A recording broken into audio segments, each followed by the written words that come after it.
First, our sign language interpreter tonight is Maresha Owiti.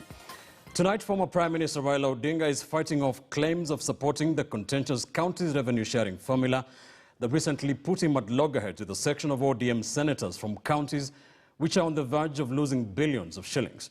This is happening on the day the Senate's House leadership set up an 11-member mediation committee to resolve the stalemate before the House reconvenes Tuesday next week for what will be its 8th sitting with no solution in sight. We begin tonight with KTN political reporter Muremi Mwangi. With no trace of white smoke from the Senate chambers, despite burning the midnight oil through 7 fruitless sittings, the House leadership, under Speaker Kenneth Lusaka's chairmanship, has put the all too contentious county's revenue sharing formula in the hands of a mediation team. It was agreed that we form a small committee that will be comprised of senators who are on one side and 5 senators who are on the other side, so that we try to come up with a win-win situation.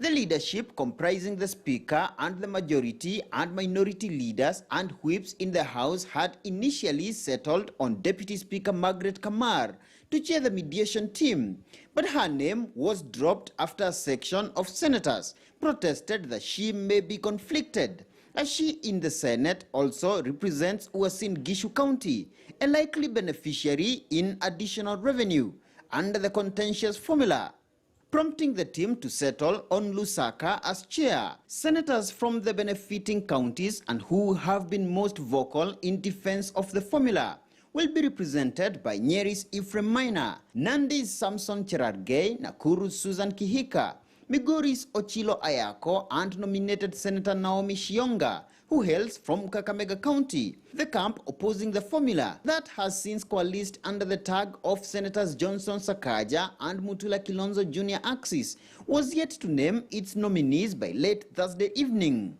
The team is expected to review the formula against reconciliatory proposals already fronted by several senators, including one by Nairobi Senator Johnston Sakaja, that seeks to retain the current county allocations and setting this year's shareable revenue of 316.5 billion shillings as the baseline for future allocations in the 5-year lifeline of the formula.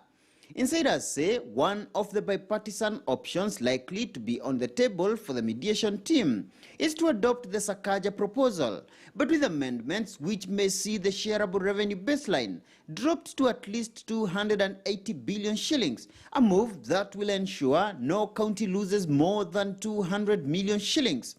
These backroom deliberations came as former Prime Minister Raila Odinga fought claims of withdrawing his support for the contentious formula that had recently put him at loggerheads with a section of ODM leaders, particularly from his coastal backyard. Odinga, in a statement to newsrooms, claims he is only encouraging senators to overcome their extreme positions and come up with a document that all can agree on so that the country can move forward. Kenyans are getting tired.